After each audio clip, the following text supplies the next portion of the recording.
Zena's scream shook the entire hospital. Nurses froze. Patients stopped breathing. Even the ticking wall clock went silent. Because something inside her had finally snapped. Elaj Waterside never slept. The water slapped the wooden houses. The air smelled of fish and smoke. Children ran barefoot on narrow planks that shook under their weight. Life was hard, loud, and unforgiving. In the middle of all that chaos lived Zena Okafor. 17. Slim. Strong. A girl with stubborn eyes and dreams too big for the place she was born. Zena grew up on water, but she carried fire inside her. Every morning she tied her scarf tight and went out to work. She lifted cement bags. She carried buckets of sand. She sold sachet water. She did anything to save money for school. Her dream was simple, she wanted an education. A real one. A university. Maybe abroad one day. People laughed at her dream. Not because they were evil. But because they were tired of dreaming themselves. Still, Zena kept going. One hot afternoon, she was helping at a construction site. Sweat covered her face.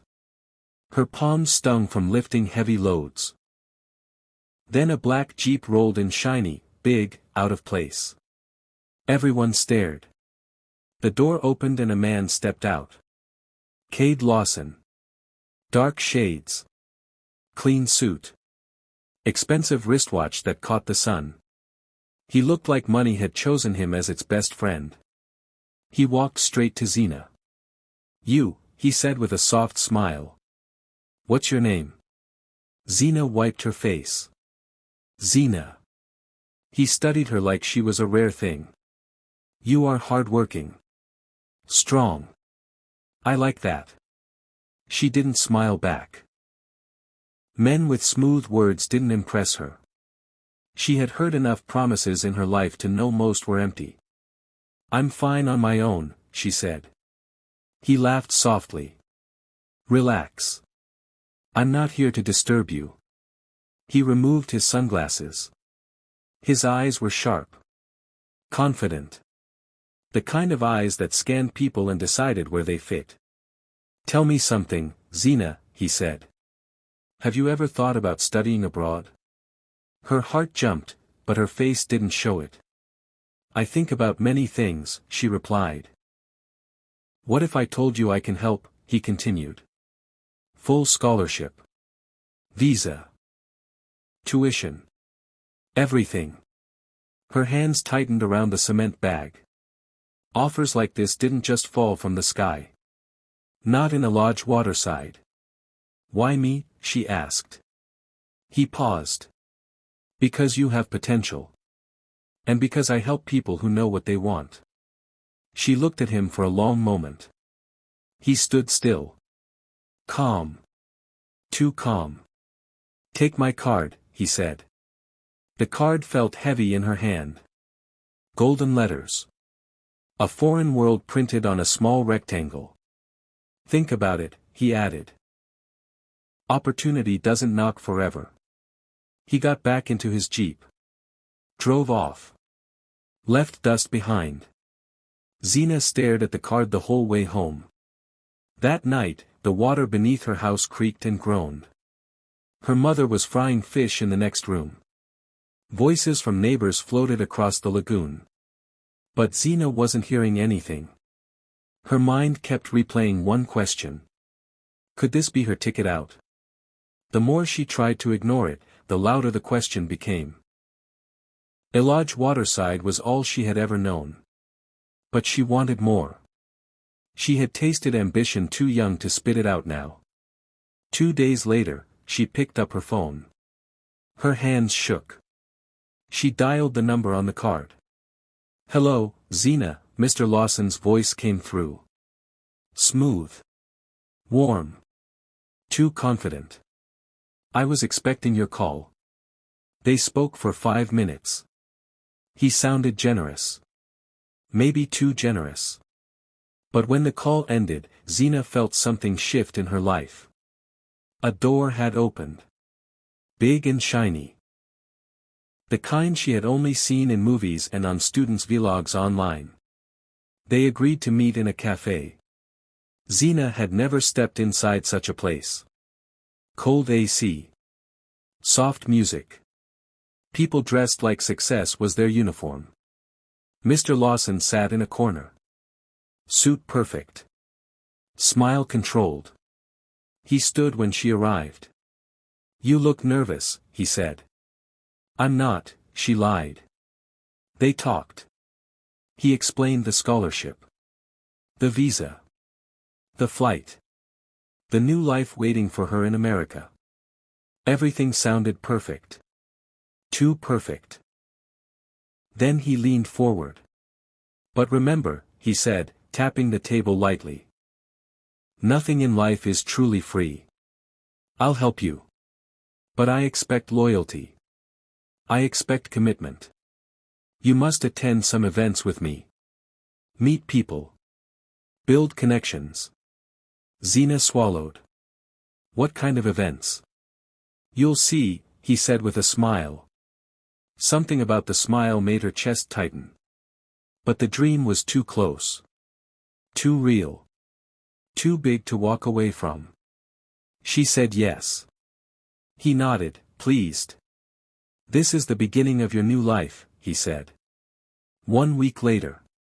Her passport was stamped. Her suitcase packed. Her mother cried. Her neighbors celebrated. Zina boarded a plane for the first time in her life. As the aircraft lifted into the sky, she whispered, "God, please let this be the right choice." But even dreams have shadows.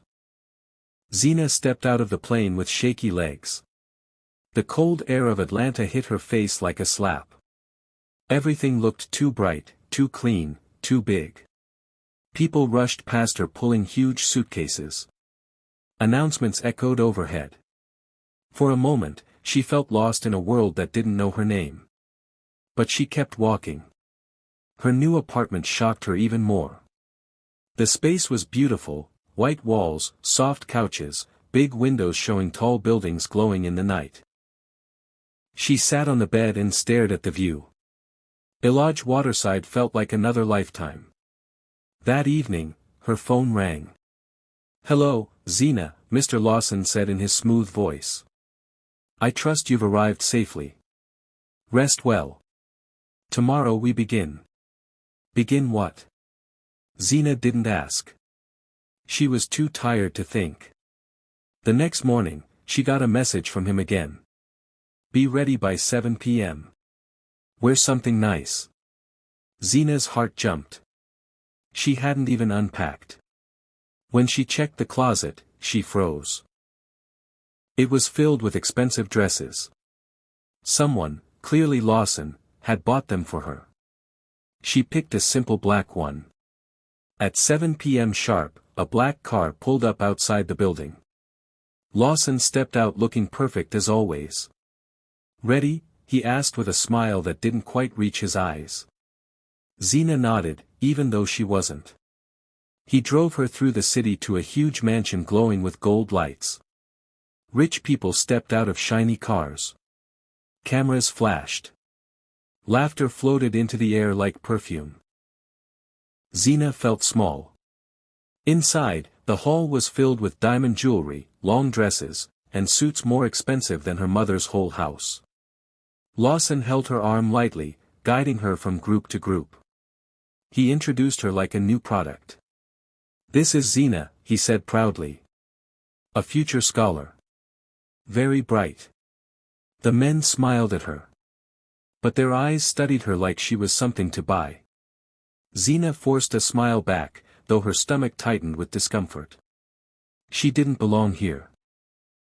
When she tried to step aside for fresh air, Lawson appeared beside her again. "Stay close," he said quietly.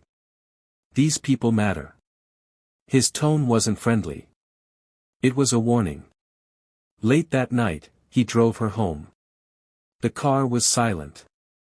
Zina stared out the window, her heart heavy. She thought coming to America would make her free. But she had never felt more trapped. Days passed quickly. Zina went to classes, tried to study, even met new people. She tried to enjoy her new life. But every time she started to feel normal, Lawson called. "Where are you? Don't forget tonight.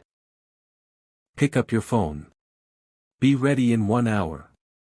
He was everywhere. Like a shadow she couldn't escape. More events came.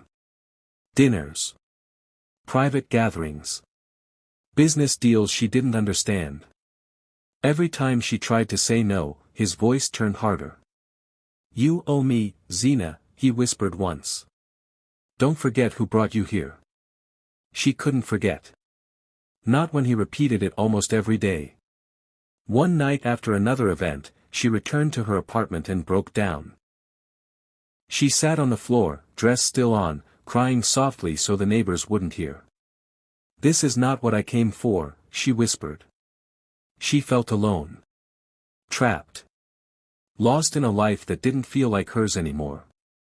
Then one evening, her phone buzzed again. A message from Lawson. "Come to my hotel. We need to talk. Don't say no." Zina stared at the message for a long time. Her hands shook. Her heart pounded. Something inside her told her this moment would change everything. She placed a hand on her chest, trying not to panic. This is not right," she whispered. But she didn't know how to escape. She didn't know how to say no anymore.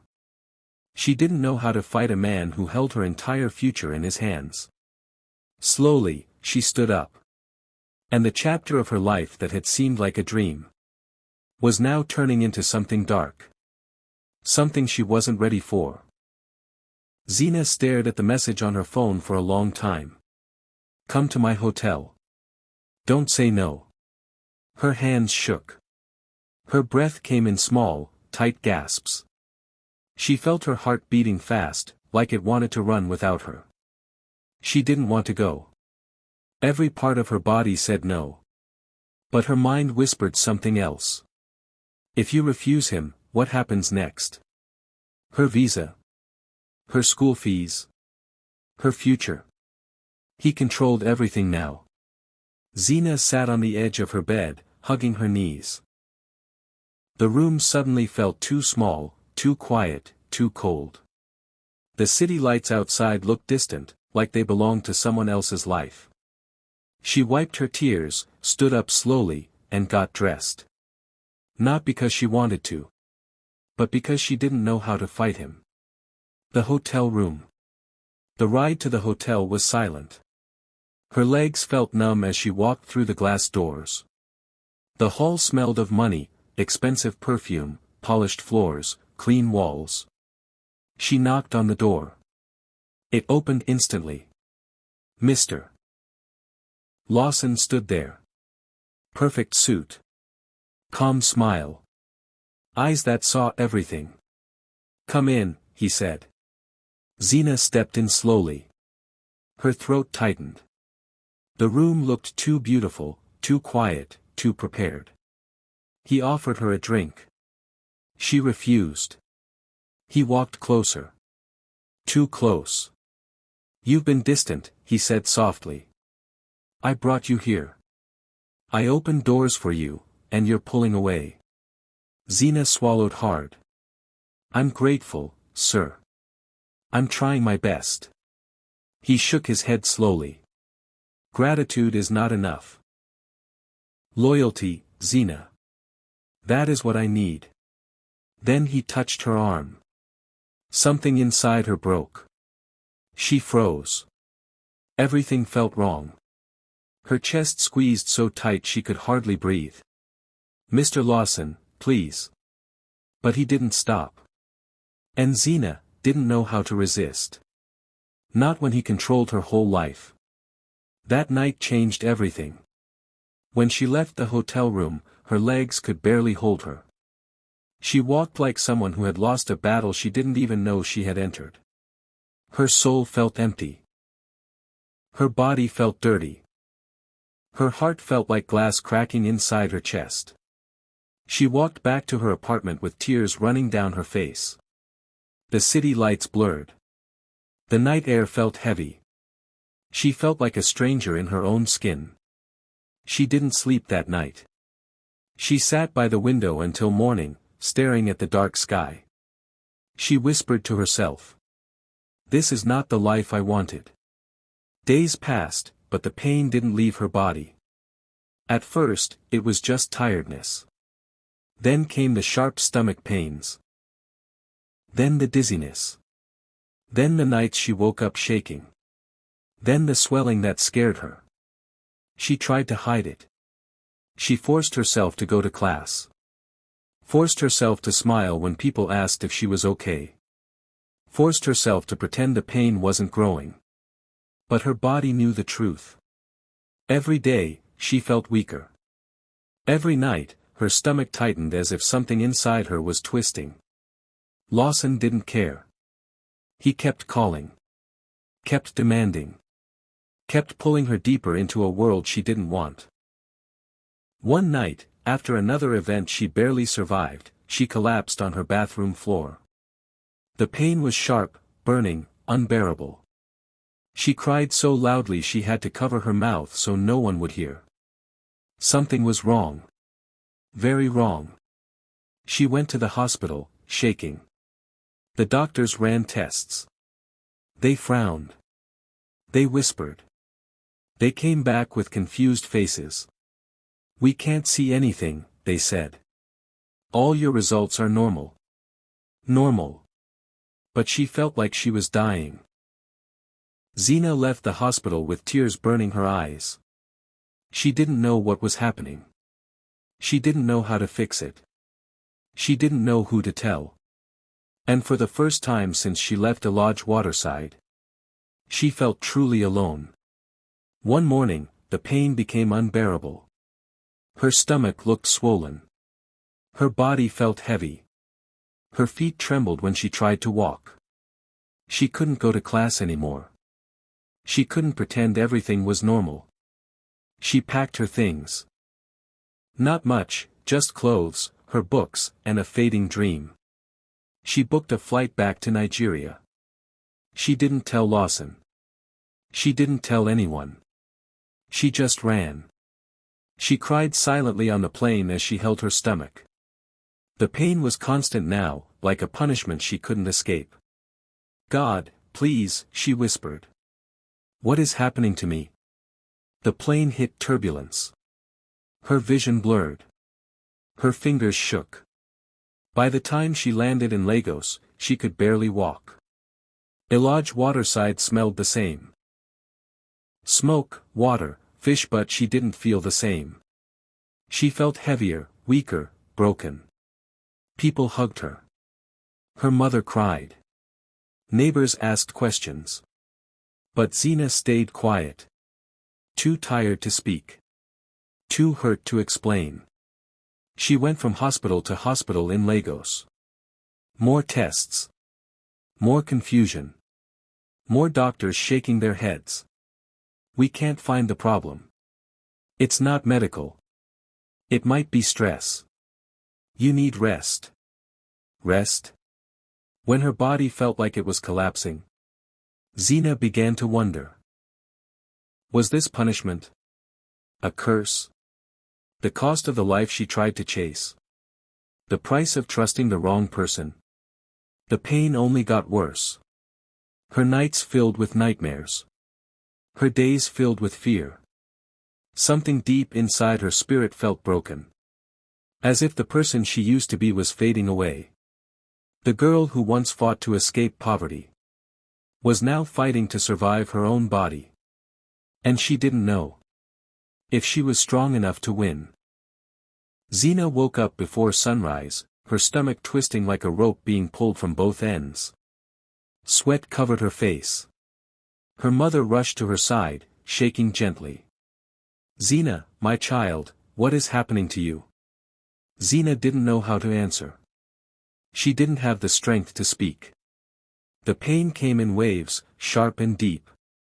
It felt like something inside her was fighting to get out. Her mother placed a wet cloth on her head, whispering prayers with trembling lips.